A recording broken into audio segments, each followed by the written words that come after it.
My granddad always loved telling me pirate stories when I was a boy, not once, like you may have already heard though. Those old stories were all the same, they glamorize piracy, that's just not how it was. Those are not the kind of stories my granddad told at all. I dare say you won't envy the pirates in this story. It's a tale about a man who was not only obsessed with power, but with riches. His obsession led him down a path that you may not believe. I'm not even sure I ever believed it myself at first, but as the story goes he became immortal. He was known as Nefarious Mick, and for over 30 years he was pirate captain to the vessel the King's Whisper.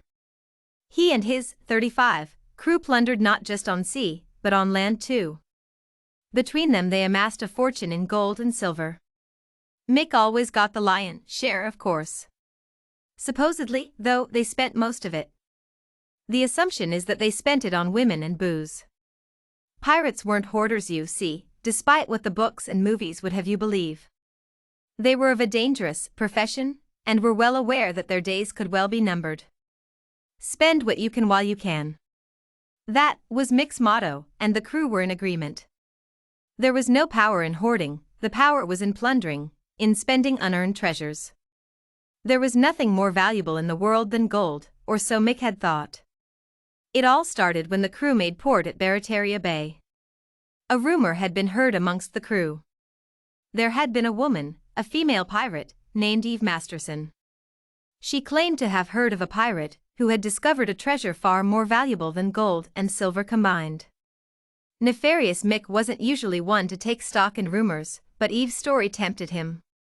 If there was such a treasure, he wanted to find it. He could only imagine the power that would give him when rumors circulated of his success at finding this treasure. What be the name of this treasure? He had asked her. Need not its name, do you? Need its splendor, perhaps? Her inability to answer his question directly should have angered him, or made him doubt her claims. It did not. He was already hooked. So Nefarious Mick, one of the most successful pirates of all time, took his crew on a mission that may or may not bear fruit. This was something he felt that most of his crew would not understand. They would feel as though they were on a fool's errand. If the mission didn't go to plan, he would lose the crew's respect. There were, however, 2 men aboard his crew that Mick knew he could count on completely. They were of a higher intellect, and he knew they would understand his way of thinking. They shared his determination and hunger for riches. Hagen was the man that Mick trusted most of all. His real name was Cole Winterburn, but nobody still lived that knew that. His mother had been the last to call him by that name, and he had killed her long ago. Mick may have been the captain, and as respected as he was amongst the crew, it was Hagen that they really feared. That man had the devil in his eyes. Nobody dared speak up against him. If you were to look at Hagen the wrong way, you could wake up with a knife in your back, or not wake up at all, for that matter. The other man that Mick trusted was Augustus Irafaldo. He had been a sailor when Mick had found him floating on a piece of debris in the Indian Ocean. Mick had taken him on board, and although Augustus was reluctant to the ways of the pirate at first, he was easily swayed. 5 years had now passed since that day, and Augustus was as much of a pirate now than Mick was. Hagen was reluctant to believe that such a treasure existed. He had heard the rumors in Barataria Bay, but why had they never heard these rumors anywhere else? There had never been any rumors of that nature circulating in Tortuga or Port Royal. As reluctant as Hagen was though, he loved the thought of being in on something which the crew were being kept in the dark about. Augustus was much more excitable about the prospect of such a valuable treasure potentially existing. Like Nefarious Mick, he was a greedy man. It was one of the traits which had made him convert to piracy so effortlessly. The weeks became months, and the crew still knew nothing. Mick had found no trace of this elusive treasure, but the crew had been asking questions. They wanted to know why they were constantly going from port to port with no explanation, no instruction, nothing. Mick told them to trust in his leadership, and they would be well rewarded, but that wasn't enough for them. Hagen stepped in and lied to them. He told them that they were searching for a colossal hoard of gold that had once belonged to the feared pirate Hamish Warner. The crew told him they hadn't heard of him. They wouldn't have done though, he didn't exist. Hagen reminded the crew that they should have faith in their captain, and if they had doubts, they could jump off deck at any time. The crew didn't argue again. Another month passed. The crew were in bad shape.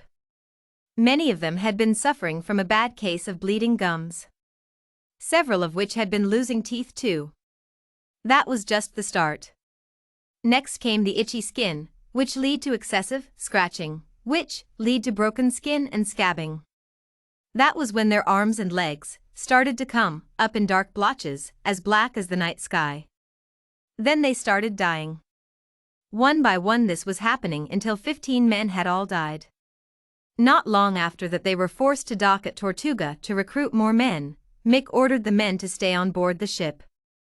He did not want to scare off potential applicants with visual representation of diseases that pirates succumb to. He took Hagen and Augustus with him, and left them in charge of recruiting men. He had other business in mind. Abina Owusu was well known in Tortuga for being a woman who you did not interact with unless you had a death wish or unless you had something to offer her. The offering must be substantial, your life depended on it, or so they would say. Nefarious Mick knew all about her. She was a powerful woman. Some said she came from one of those African voodoo tribes, some said she was a powerful witch. He didn't know what was true and what wasn't, all he knew was she may be his last hope.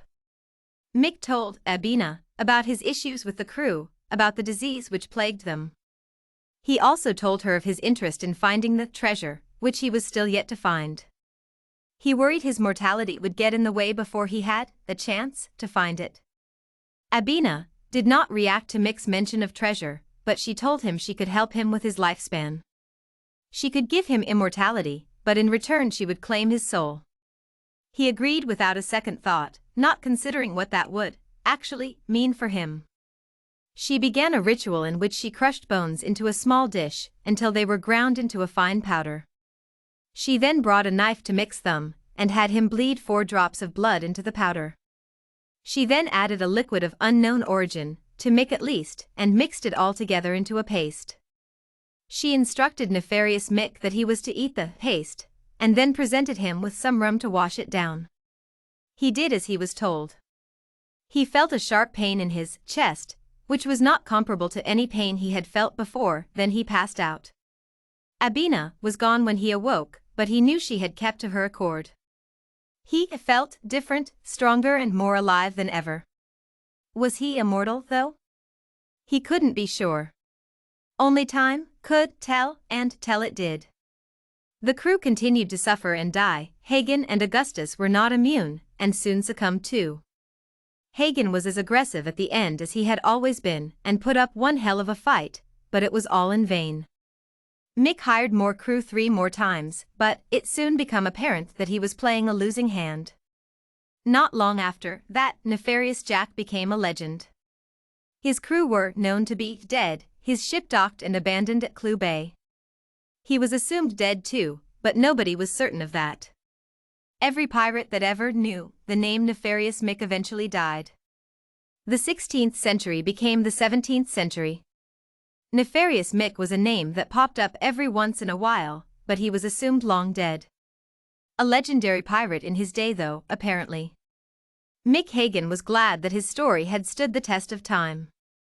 He was keeping a low profile, so had borrowed his old accomplice's name to keep himself hidden.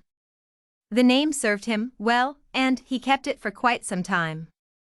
He went by many names throughout that century, and the next as he joined pirate crews and traveled the world's oceans, but he never again heard whispers of the most precious ever treasure, nor did he find it.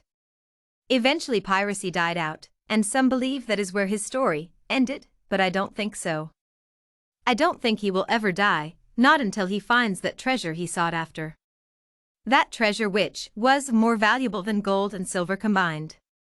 I'll let you into a secret, though I think he had that treasure the whole time, and I think he always will have it.